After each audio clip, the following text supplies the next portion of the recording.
Thanks, Chaturanga. First of all, I must thank KSM and the Council giving this opportunity to share my thought on very important topic, prevention of cardiovascular diseases.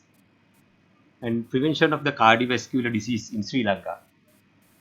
At the moment, I think they will regret with a large majority of our health budget goes to probably the secondary prevention. They are doing a bit of a wonderful job, cardiologists, neurologists, physicians, over the health sector. They are doing marvelous job for a secondary prevention. But probably we have forgotten our primary preventive strategies. In the developing part of the world, the primary preventive strategies not being implemented properly. And still the large portion of our health budgets goes to the secondary preventive strategies. Probably it is not going to be much work. When you wait for a public ischemic heart disease or a stroke, it may be too late. Even it could be a very affluent, but there may be 25% of the chance, even if you're not lucky enough to come to the emergency department. So primary prevention is I think that's the prevention is better than cure. And I will start with this slide. So the WHO health forecast. So the mean age of survival in human in 2045 will be 45. We are going back to the 1919 with our Spanish flu. The mean age of survival that time was 45. Again with the Spanish flu, the age of survival dropped to the 30-35 because of the 1/3 of the population infected with the Spanish flu and the 50 million passed away. So same sort of a bit of a probably the communicable disease are now rising. Probably by year 2045, lot of premature death, not only due to the cardiovascular disease, but maybe due to the cancers, maybe sometimes infectious disease again. Now because of we are using the haphazard use of a bit of antibiotic. In future, probably the most of the microorganisms will be maybe they get the resistant to our available antibiotic. So 2045 will be a bit of a challenging year. So unless you get the strong bit of a preventive measures, this WHO forecast going to be probably a reality. But I am pretty sure, but with this recent advance of our technologies and things, especially the bit of a genetic modification, immunology, that field, probably we can combat this challenge. And I will move into this WHO news again. So if you get the cardiovascular diseases, really that's a world one, the leading cause of the mortality and the disability. Ischemic heart disease, the leading cause of the mortality, roughly in the overall 40% of the mortality due to the cardiovascular.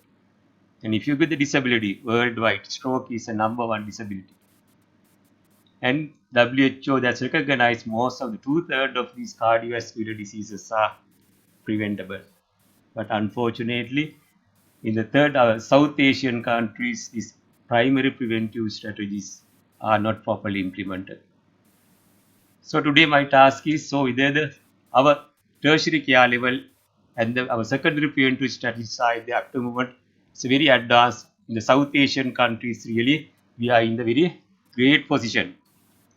But our primary preventive strategies are not properly implemented. So my presentation is main focus on the primary prevention of a cardiovascular disease. And again, this lecture is for the primary care health physician, because most of this primary health care should be going to our primary health care physicians. This is very easy. If you're going back to the preventive medicine is a very bit of a boring. When you do some community medicine days also bit of a, but we know other option. No, when they are basic community medicine preventive strategies, whenever they need illness, we have to find what are the modifiable risk factors. If you identify the modifiable risk factors, we can modify these risk factors. So the diet. So probably our diet is very We have a cornerstone of the prevention of the cardiovascular disease is the diet. Most of the diet, Asian diet is a bit of an atherogenic diet. And again, smoking. Luckily, in our part of the world now, the current smokers are probably not much. If we compare to the European, West Asian setup, the smoking is now a bit of a discouraging that we have achieved a lot of things on smoking. But unfortunately, when we achieve the smoke cessation, it has been replaced by the environment is now polluted. So the, even you are not a smoker now, we have a bit of a smoke, the equivalent. Most of the South Asian countries, India, Philippines, even Sri Lanka, our environment is now polluted. It's now the major risk factor for a COPD, not only COPD, coronary artery disease. And the physical inactivity. See whether especially during this young generation, mainly they are targeted on the academic thing. Now probably the physical inactive is a very common among our school children. And again, as a result, the body weight, when the obesity is a leading cause for the coronary artery disease. And when these are diets, physical inactivity, and the bit of obesity, which ultimately result in high blood pressure, cause for the dyslipidemia, diabetes. So if you can modify all these things, and now previously we regard as genetics is a risk factor, but now we currently we regard the genetics is a modifiable risk factor. In future, probably genetics, probably it's a probably I will come back to the genetics. It's a bit of a modifiable risk factors. So I think this when you consider these preventive strategies, what we achieve with the smoking, because of the we have incorporated our education, thanks to our school teachers, and we are well educated on the smoking. That's the reason we can come back the smoking. But other things really, diet, physical inactivity, body weight, these are we have not properly incorporated with our education system. So that's a bit of a lacking. So if you want to really prevent these things, with healthy diet, need for this physical activity, maintenance the body weight, for everybody, from the school, we should be incorporated with our education system. And probably with the high blood pressure, lipids, diabetics, probably we can't screen everybody. The high risk group should be screened for this patient. So if you screen and if you diagnose these things, we can prevent the most of the cardiovascular diseases.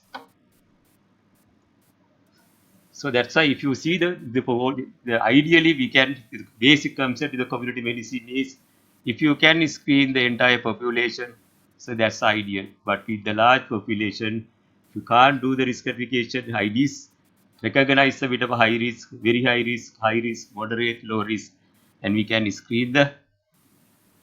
So in the WHO recognize in the South Asian countries, men over 35, women over age 45, to be screened for all hypertension, diabetic, dyslipidemia. But if there are any first degree family members in family, we have to start screening 5 years before. Then when should we start at age 30? Women at 35. So that's a WHO recommendation. But unfortunately, our primary health care, none of this screening program is not happening. That's a very unfortunate thing. That's why in the medical world, we diagnose hypertension or diabetic or maybe dyslipidemia when they get the first MI or maybe with the first stroke. Surgeons diagnose their first hypertension when the patient comes into the hernia repair. Eye surgeon probably at the cataract surgery. So unfortunately, this things is not being implemented in our setup. So that's some sort of a medical inertia, right? There are a lot of maybe bit of a policy making in the middle ministry, but see whether every year, every 4 years, we are doing probably there a lot of elections. So all the people over 18 years probably we are cast in vote. Single day we can cover the entire population. If you want bit of a good commitment, we can screen the entire population. Men over 35, women over 40 years. We can check the random blood sugar. We can check the blood pressure. We can do the total cholesterol if we want a genuine effort. So unfortunately, which is not being happening. And when you are with the conventional cardiac risk factors, now they are a bit of a new cardiac risk factors also. So really the cardiovascular risk start not at the even before birth. All the patients they get IUGR. That's a future cardiovascular risk prediction. So those who have the IUGR in the future, they are maybe develop high risk for the diabetic, obesity, dyslipidemia. And now it's recognized pregnancy-induced hypertension, gestational diabetes. It's a future cardiovascular risk prediction. And psychological stresses. There are evidence when you are patient with the psychological stresses, depression, really when they are treated, there are less for the cardiovascular events. And as I said earlier, environmental pollution. In the South Asian setup, now it's a leading cause for a coronary artery disease. And again, Asian setup, NAFLD, non-alcoholic fatty liver disease, is an emerging problem. If you get the South Asian population, more than 33% with the NAFLD, it's an independent risk factor for the coronary artery disease. And all the patients with the chronic inflammatory arthritis, rheumatoid arthritis, inflammatory bowel disease, all are recognized risk factor for a coronary artery disease. And the COPD. And obstructive sleep apnea infection. It's a very important thing when you are probably various subspecialties. We are managing all these patients. But always we are treating our COPD patient just with the inhalers. But forgetting, but 50% of the COPD they die probably due to the cardiovascular reason. Same way patient with rheumatoid arthritis, they are all the disease modifying drugs, but large majority of the patients are die of cardiovascular disease. So read this novel cardiac risk factors. They should be proper cardiac evaluation and they should be the atherosclerosis cardiovascular risk reduction in addition to their the primary illness. And today I just see whether to the primary preventive study, which guideline today I am going to talk. Most of the guidelines, say our Western guideline, the last guideline available is a ESC 2021 preventive guideline. When you are going through the bit of a guideline, I see we need probably not for the Asian setup. Some of the we need validation. Like this probably means trouser, probably maybe it's a brand new one, probably the branded one, but before we are probably with the adjustment of the waist and the length. Same way when you are apply with the Western guideline, probably we need validation. You can remember those days only one value for the BMI, only for the waist circumference and the probably is only one value. Now for the Asian we have separate now the Asians value. Same so when you are guideline, when you are using need sort of a validation. Second thing, I will start with a bit of a story that is from your lunatic storybook. This poor man lost his valuable coin in a bit of a dark place. In the little later on, found him searching this coin in the bit of a next mile post in the lamp post. And he's searching, but he didn't find the coin. People get probably there and try to help him and try to find the coins. A lot of people are trying to coins, and one patient asked, "Where you lost the coin?" He asked, "You lost the coin in this mile post, lamp post," but he find the coins in that there. So we also like that. So probably we lost our probably the valuable things somewhere else, but in the guidelines we find in the probably if you do the guide that we lost at the guideline in the 2021, probably we will not there in the 2021. Probably it will be maybe sometime in the somewhere to 2000, 1980, sometime maybe 20, because in the Western guideline, when they get the evidence, every year periodically they update and they are incorporate into their practice.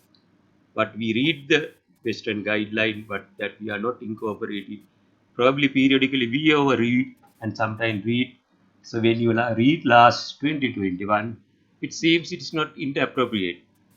So because we have not incorporated the things in the previous guideline. So I thought that my topic is cardiovascular disease prevention beyond the guideline. I will start my presentation with the genetics. I told the genetics, now the genetics is a modifiable risk factor. See, the Asians are very funny. With the Asians, we get our genotype, 50 genotype, but Asian 50 genotype. So with the, it's a very, you get the bit of a central, you know the 50 genotype theory. 50 genotype is a probably maybe 10, probably maybe million, 10,000 years ago, when the hunter-gatherer society, probably when the food is bit of abundant, whatever the excess calorie they deposit in the tummy, and when there's a food not available, they can be used. So everywhere, but the Asian, it's a very funny. When you get the, that's a, you get the only the visceral adiposity. When the excess fluid, they deposit on only the abdomen and the viscera. But it contrasts the first slide in the above. That's probably the South African genotype. When the food is abundant, the fat deposition in the mainly the breast and the buttock, not only the trunk. It's very funny why this difference. And if you see the bit of a Maori and the bit of a Pacific area, probably the distribution is all over. Generalized bit of obesity, not only the central obesity, but the Asians, it's mainly bit of a visceral fat. It's very funny why this is a natural selection for the Asian, only the bit of a visceral fat. But important thing that's at the visceral at one time with the hunter-gathering society, this 50 genotype is a bit of a survival benefit. Now when the food is available in the throughout the year, now going to be this whatever the deposit in the visceral fat we are not using, then develop the bit of insulin resistant and the lot of medical problems due to the this visceral adiposity. And not only that, the genetically we are 50. We are more prone to go now for the visceral adiposity. In most of the maternal and the IUGR is very common. So those who are with the IUGR in the future, we get the bit of a 50 phenotype. Those patients with the IUGR later in the life, they catch up and they get up with the obesity. They have more chance to get the diabetic cancer. So in the Asian population, we have a 50 genotype as well as the 50 phenotype. So that's genetically this Asian phenotype, 50 genotype and the 50 phenotype is very different from the your Europe.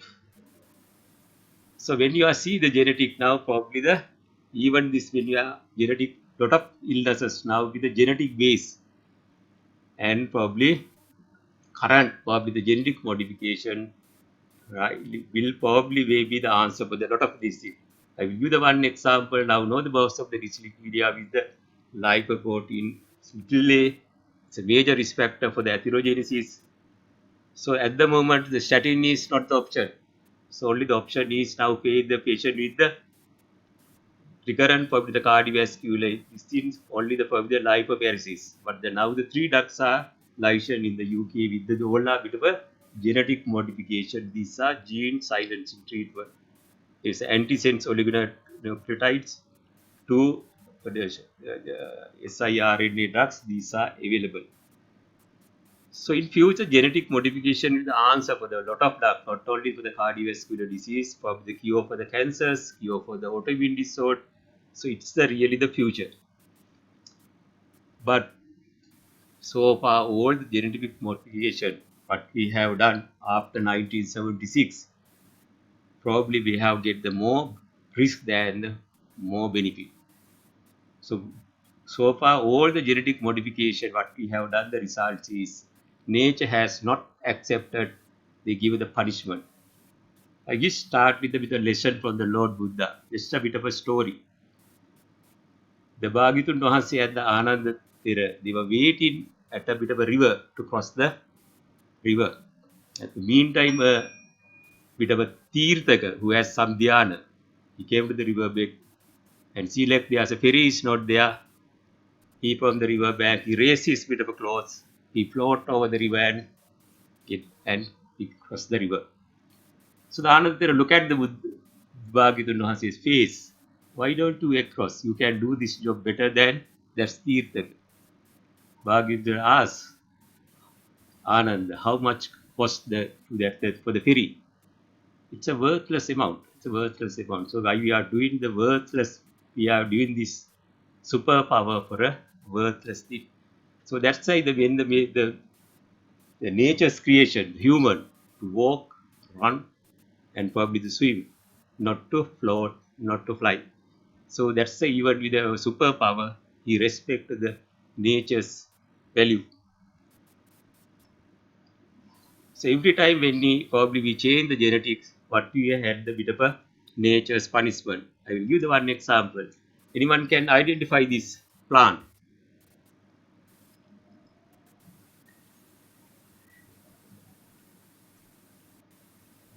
So this is the probably your right hand side is probably the rapeseed plant, and probably the downstairs with the large one probably it's a probably your canola plant. There's a no canola plant.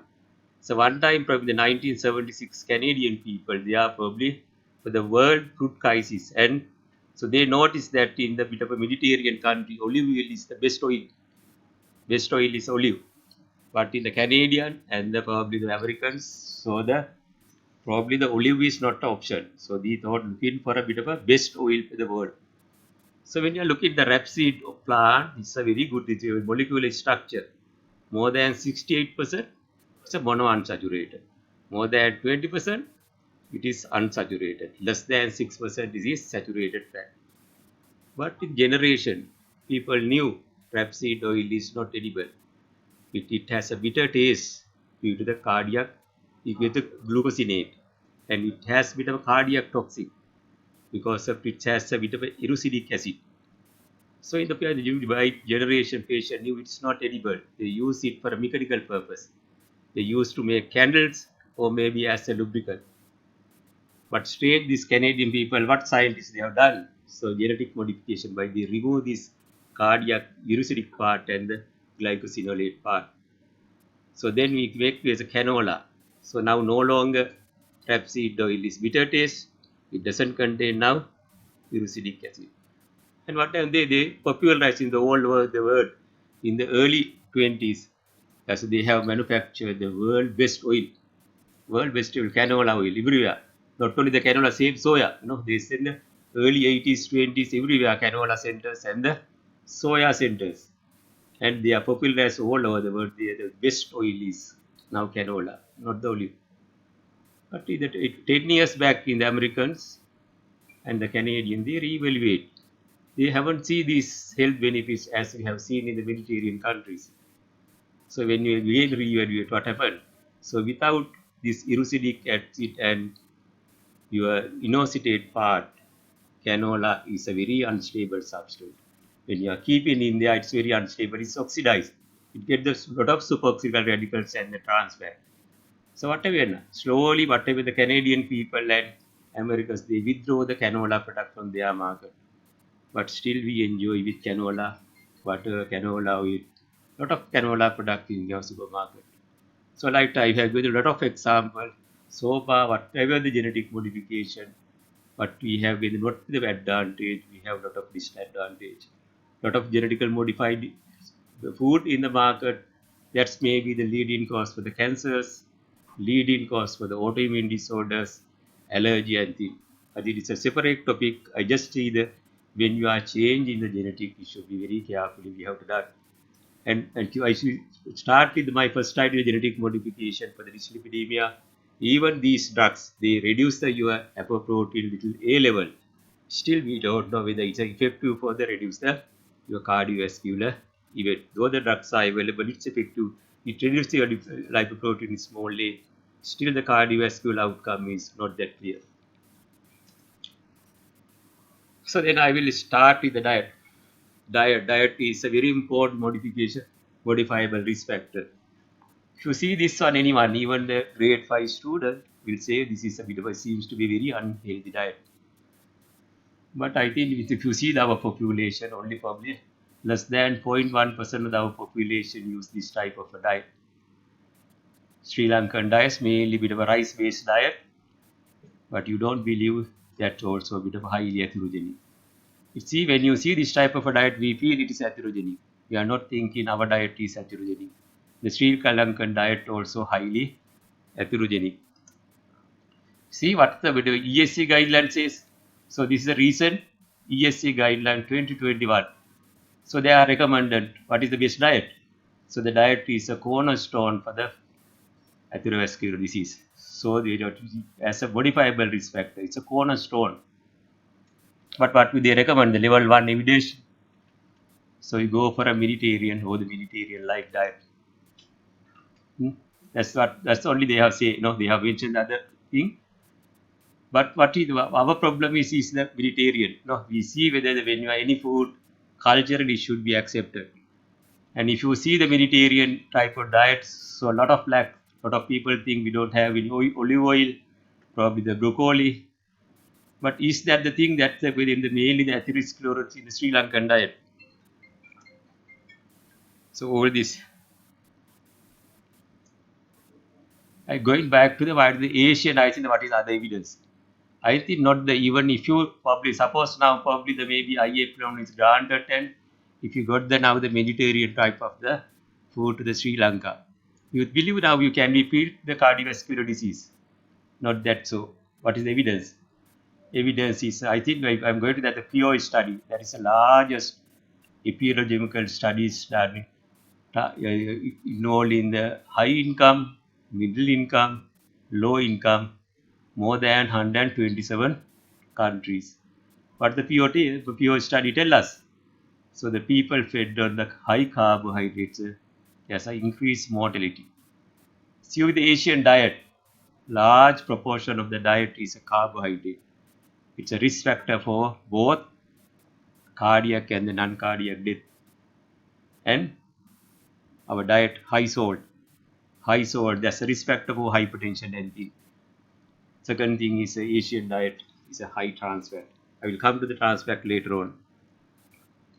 So the just a bit of the to PO study for the high income, middle income, low income group, and see the very interesting when they are the overall death. In the overall death in the all these three groups, high income, middle income. So it's the main cause of a death is still probably more than 40% of the cardiovascular disease. And see the fair number of 26 malignancy, cancers. But when you divide it, what is their low income?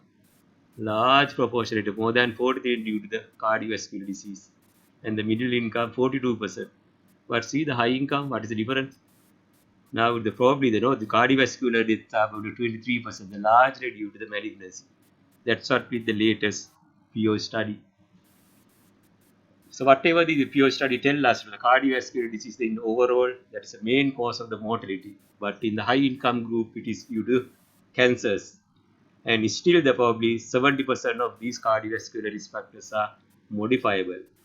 And according to the PO study, hypertension is a single large, probably the modifiable risk factor in the study group.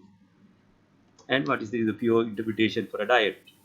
There's a high carbohydrate is an independent risk factor for a coronary artery disease. And probably with the unaccepted results there, the popular belief is a saturated fat is bit of a atherogenic. But in this particular study, whatever the saturated fat is beneficial, there's a 24 reduction of a stroke in bit of a saturated fatty acid group. Then the diet, I told you, is a South Asian diet, made with high carbohydrate, high salt, and probably the trans fat. Now we are not talking about the trans fat. Probably they believe in the South Asian countries, it could be the number one killer. Number one killer. What's the evidence?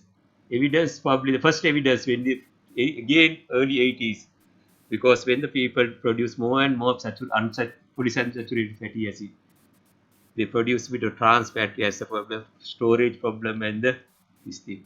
So, but the first country to note is the Denmark in 2007. So, increased cardiovascular event those who are with the trans fat. So, what they have done, they banned the trans fat in 2007. Similar observation in the New York City in 2008. So, they banned New York City trans fat 2008. So the next few years, the other state in the United States, they observe there are more than 100, 200,000 reduction of the cardiovascular death in New York after banning. So what happens in the 2012, USA completely banned trans fat. And Disease for Center, America, 2000, they reevaluate. and they declared there are millions of deaths they save after banning of trans fat. So no longer the United States and the Europe they use trans fat. They enjoy the benefit of probably the banning of trans fat, and the WHO called for the global elimination of the trans fat by 2023. But what we are doing, we are still popularizing the trans fat. Unfortunately, the trans fat seems to be the number one killer in the bit of a South Asian country. Unfortunately, nobody is talking. Lot of preventive people. I don't think what's the reason. No, see whether you are willing, no, you are knowing, no, unknowing. So you consume lot of trans fat. Lot of our bakery products they use high co. That's trans fat. So so that's why they said probably these are not in now guidelines. So they because they are in the 2010, 2012, 2011. Once they eliminate the trans fat, now they are not talking. So if you see the 2021, you will not find the harmful effect of trans fat in the current guideline. So they have banned.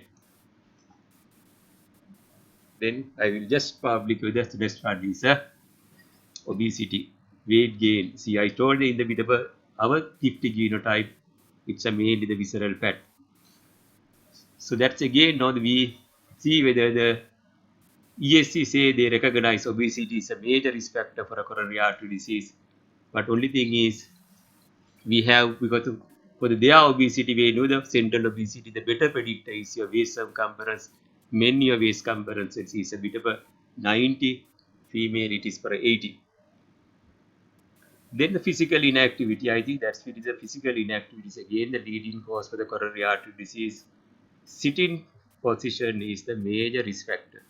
I think it's a very important message. These things, the diet, exercise, obesity, that's a growing problem among our school children. If you want to really prevent cardiovascular disease, these should be incorporated to our. We as parents probably we also promote all the educational activities, and then we are not encouraging the sports and the physical activities. The school children, most of the children, they physical inactivity, they are centrally obese, in future then they come to the adulthood end up with the diabetic hypertension high chance. So we also responsible. So we are not giving our recommendation to the whatever the policy decision makers, and the, it seems to be sitting position is the worst scenario. It's a more harm than the smoking.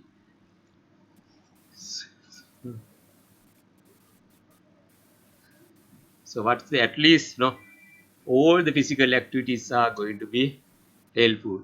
Ideally, if you can be able to give the moderate exercise for 150 minutes per week, or maybe vigorous exercise for a probably the maybe 75 hours per week. That's but even just a simple walking, maybe a bit of a standing, maybe a bit of a instead of a your escalator, if you are probably climbing your staircase, that's the exercise. All form of the exercise are a bit of a rewarding. But if you get to the maximum benefit, if you can't moderate exercise for that 2.5 to 5 hours per week, or maybe 30 to 60 minutes for a day.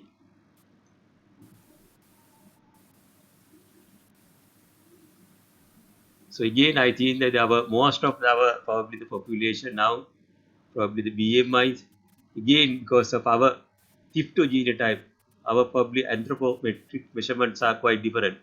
Now you know we have a separate value for our BMI. The BMI more than 24 is obesity, and for the waist circumference, it's a better predictor for the obesity. And very important that we can't see this one thing our Western literature. We are fifth genotype. We are belong to the fifth phenotype. Probably our diet is not favorable, bit atherogenic, and probably we are more bit of a now sedentary. We are less physical activity. End up with the large majority of our Asian population end up with a bit of a central obesity. And probably we are all think of the probably diabetic, dyslipidemia, and probably hypertension. But see, most of the patient when the bit of waist comes to the men, if it is more than 90, women it's for the 40, and if you the lipids for triglyceride is more than 150, the men with the LDL level is HDL level is 40, and the women it's a 50, and your blood sugar is more than 105. See whether if you measure this, large majority of Asian population belong to this metabolic syndrome. So if you get the preventive thing, if you see the Western guideline, you will not see there large majority of Asian population. They are over 40 years. They are fit into the metabolic risk. So that's an independent risk factor for a coronary artery disease. And the smoking.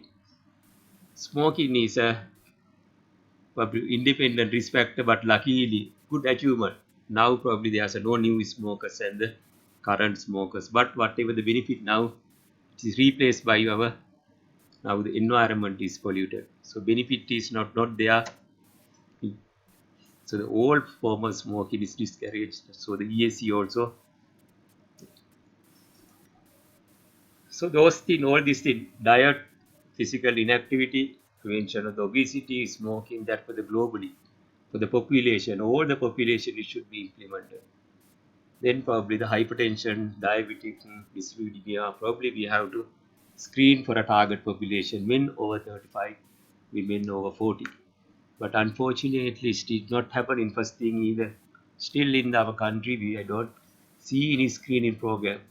Still we cater to our tip of iceberg. So that's I told. We saw that when they present the first MI or first stroke, we diagnose their hypertension. And see whether how many the 17th May is a World Hypertensive Day. So every year probably we are celebrating the Hypertensive Day. Probably maybe in the New York, maybe in the Europe, maybe in the Australia. Every year we are celebrating. But still we cater into the tip of iceberg. We have not gone to our primary healthcare level. So if you really the commitment, single day we can screen the entire population. It is not been happening. That's a very unfortunate thing. That's why I'm telling our primary healthcare screening and the catering is very poor. We are doing the excellent tertiary care levels, but the primary healthcare level, it's a very. The hypertension is a silent killer, we know, but how many occasions of some of the patients they are on hypertension?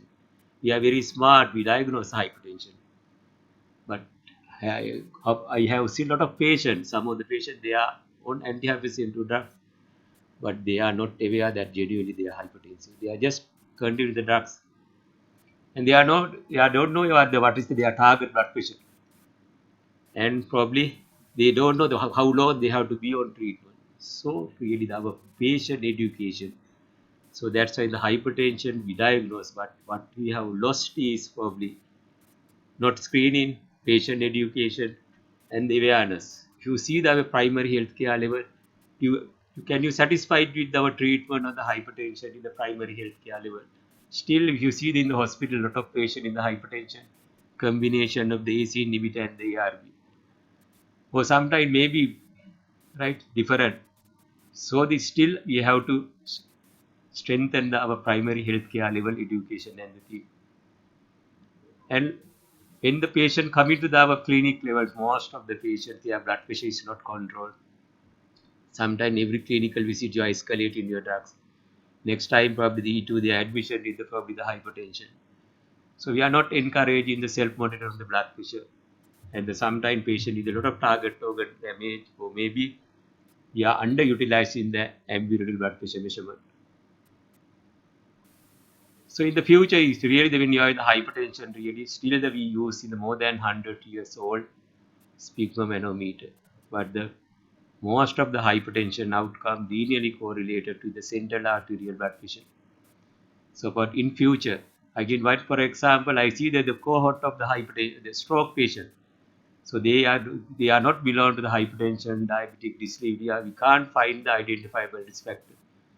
That type of a cohort when you are following. In fact, 50% of they are due to the paroxysmal atrial fibrillation. Other 50% probably due to their central arterial blood pressure is quite high, but their peripheral blood pressure, when you are using the sphygmomanometer, you miss. So in future, there should be a better yardstick to measure the blood pressure.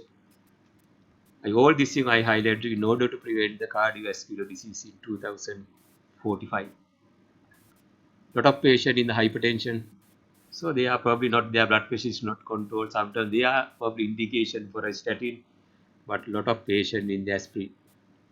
There's no primary preventive value for aspirin. If you add in aspirin, probably you are doing more harm than the more benefit.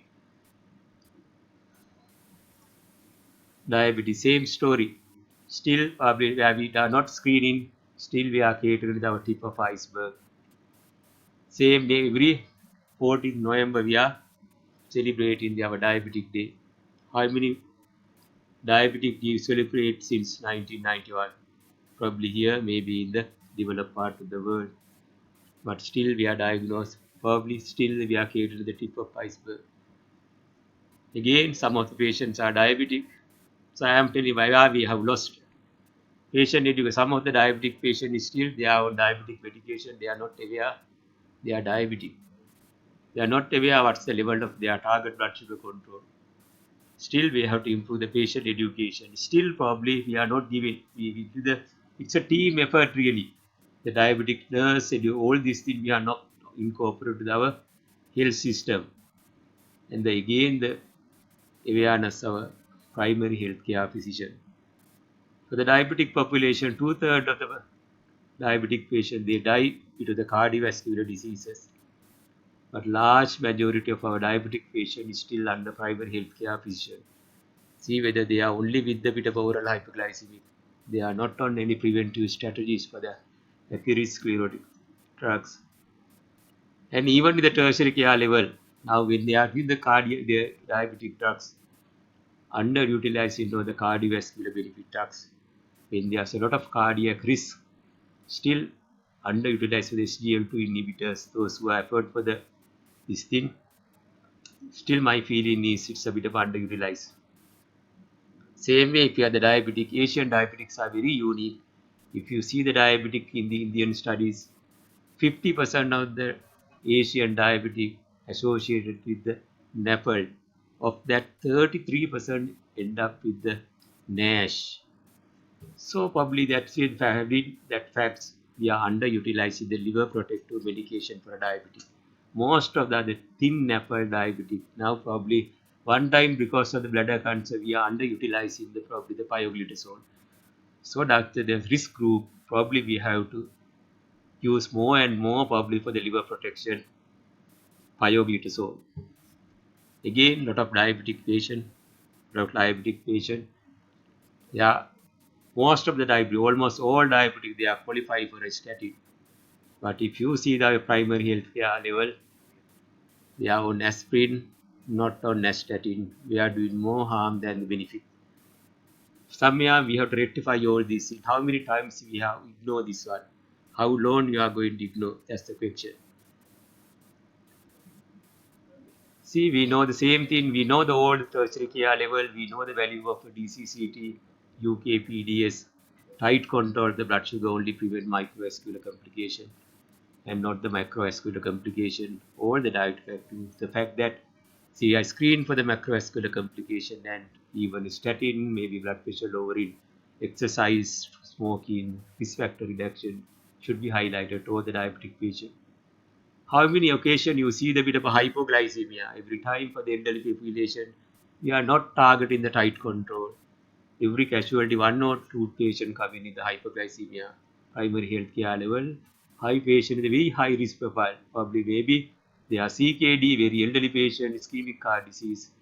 If you try to control the blood sugar very tightly, there is increase probably the incidence of a cardiovascular outcome, not only the hypoglycemia. Same with the advance.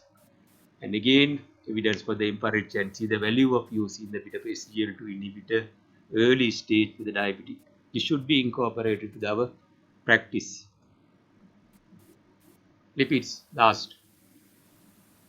Again, there's no screening.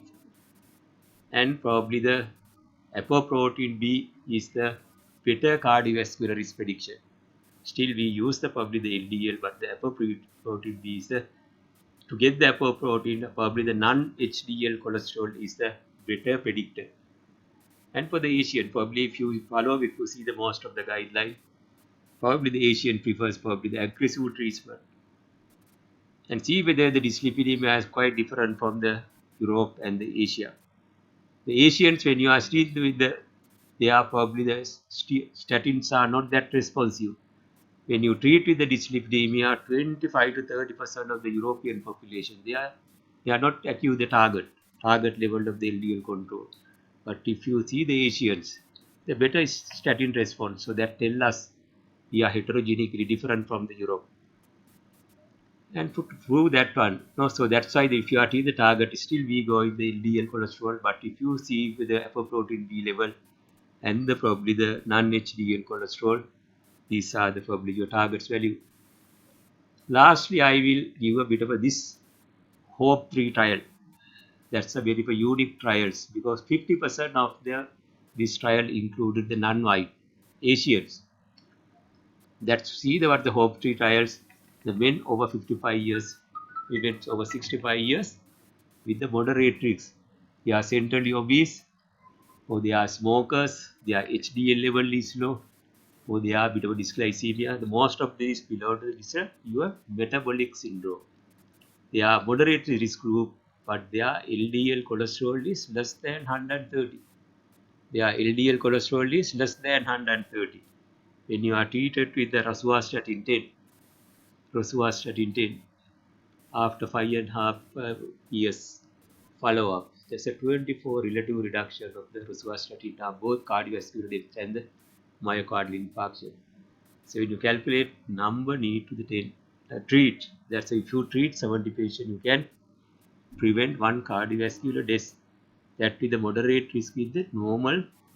That is so probably that tell us probably most of the Asian probably need a bit of a strict, probably tight, aggressive treatment with the lipids. I will give a bit of a two bit of examples. He's a 40 years old, otherwise healthy patient with a bit of a central obesity. Weight circumference 95. See, his total cholesterol is 290 and the HDL 32, triglyceride 240, LDL 129. How do you treat this patient?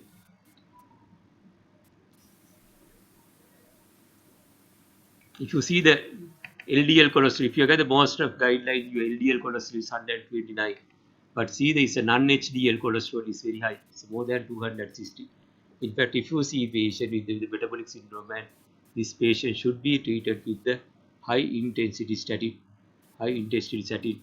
Non-HDL cholesterol is more than probably 160, 260. So if you see the bit of current guideline, if you meet this one, see this one probably, again 45 years, asymptomatic patient. Total cholesterol is 296, triglyceride 600, and LDL 120. Again, patient probably, if you calculate patient, the non-HDL cholesterol level is very high. But here probably the triglyceride level is probably this patient probably first treat for the triglyceride. Prevent the probably, once your triglyceride comes, lifestyle modification, treat for the triglyceride. Once the triglyceride level is bit of a safe level, probably you can start with the study. So, my last slide, take home message. The South Asian countries, cardiovascular disease are probably the spreading in bit of a epidemiological proportion. Proper probably the healthy diet and the bit of a increased physical activity, prevention of the obesity, cessation of the smoking, early detection of hypertension, diabetes, and the dyslipidemia will prevent the two-thirds of the cardiovascular disease. If you implement these preventive strategies, it's a WHO warning. 2045, we can come back very well. Thank you. Thank you, Sunil Bowattage. So, our mic is not working, but anyway, if you have any questions, try to ask. Thank you very much. It's a very timely topic and blending whatever the current guidelines and in local scenarios together. So it's very useful thinking how to apply to our patient. So that is the sole aim.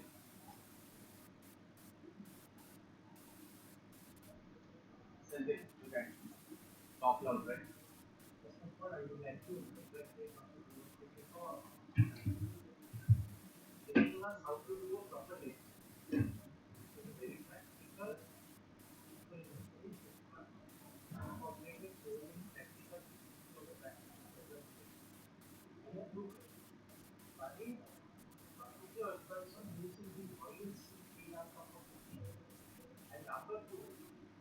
Labor, right? Associated with cardio. That's very good question. The first question is what is the best oil for Sri Lanka? I think if you see the one before going to Sri Lanka, we'll see the what are the evidence. No, now we see the in the American what are the center for disease in America, what they are advised. The best oil is bit of a olive oil. If you don't have olive oil for the deep fried, use coconut oil. That's what the people, the American people, they get the advice. My advice also, the probably this for the Sri Lankan setup also. We have a bit of a coconut oil, but we have to remember anyone. All the oils are equally bad. You know the 1 gram of oil contain 9 gram of the kilocalorie. In sense of calorie, all the oils are equally bad. As possible as better oil. If you want oil, it's olive oil and the coconut oil. So for example, if you see the bit of an egg, if it is a bit of a boiled egg contains 60 kilocalories, and if you fry it with the the teaspoon, the 15 ml of oil is energy build up to the 180. 60 end up with the 180. So that's the difference. The oil is anyway in point of calorie, it's a very bad thing. So that's why the most of the KFC, most of the fried rice and thing calorie wise. That's why the education should be probably one thing is our diet and the calorie and the composition. I didn't touch it with the calorie. We have the nutritional lecture. All the patient, the food plate is the 50% from carbohydrate, 30% from your fat, 20% from your proteins. All this basic standard stuff we have already discussed in the previous lectures that we have to follow. But the oil, really, oil is a mafia. Probably now, if you use the best oil, even you see the Mediterranean, there's a current guideline, the best oil is olive oil. If you can't of oil, then the next best is the coconut oil. Then probably the triglyceride. You say the second question, triglyceride, most of the clinical trials, so far we haven't seen. That's a good example is your accord. Accord targeted at, so the statin is a cornerstone treatment for a prevent the cardiovascular. Then the accord looking whether the additional benefit you can see in the adding your phenolphthalein. So when you add in phenolphthalein to the diabetic patient and what they have found, there are definite reduction of your triglyceride level, but there's no any reduction of your cardiovascular outcome. So then why you are treated. But long up follow up with this accord what you tell us. But when you are reducing the triglyceride, there's reduction of your the retinopathy. That's a long-term study. But to prevent the cardiovascular disease at the moment, there's not much benefit of triglyceride lowering. But definitely triglyceride lowering should be reduced very high. Sometimes maybe plasmapheresis, sometimes maybe if it is a very high to prevent the bit of a acute pancreatitis.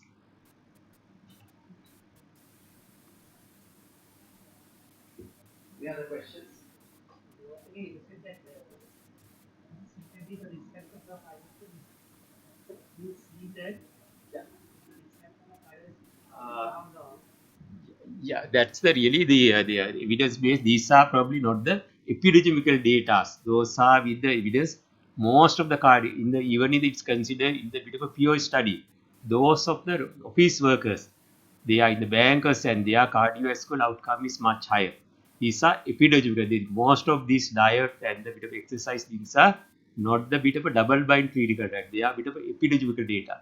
Most of the epidemiological data suggests those patient the workers who are in the seated position higher risk for the cardiovascular outcome than the patient is there standing and as a mobile. No question. Yeah. A lot of young people at 20s, 30s, they are taking that profile. They are getting really low 150, 150, 160. Not that 190, but not more than 190. Do you think because of the Asian phenotype, they should undergo treatment in statins at that young age, so they can wait till the age of 40? Very good question. Very good question because lot of young generation, if you do, sometimes maybe with a backache, knee joint, headache, now the fashion is they are getting on the lipid profile. No, lot of patient come in the maybe 20s, 30s, they are coming in the lipid profile. First thing is see whether the old age when you see the patient, the risk profile, take the proper history. How is that? See whether the patient is in the central obese patient with the metabolic syndrome. Second thing is a look at the family. So patient in the young, some of the patient, they are maybe the family history maybe less than the family history of ischemic heart disease. then probably no. So then definitely you have to treat. But if you have no other risk factors, no other thing, then probably until 40 you can go with the lifestyle modification. But they are with the additional risk factors. Definitely it has to be treated. Second thing is for the female. It's very important. So whether they, even whether they are a bit of a risk, they are not like to the male because of the during childbearing age. In the pregnancy, you have to carefully you have to study so that until they complete the family, better not to start. See the bit of a lifestyle modification. Lot of patients, even the young females, so they are coming in the lipid profile, probably see whether there's please check lot of young people coming in the their dyslipidemia. When you look at they have not complete the family, sometimes they are probably the infertility, secondary, but in fact see they are hypothyroid. See whether they are marginally subclinical hypothyroid. When you treat for the subclinical hypothyroid, their lipid level also coming down.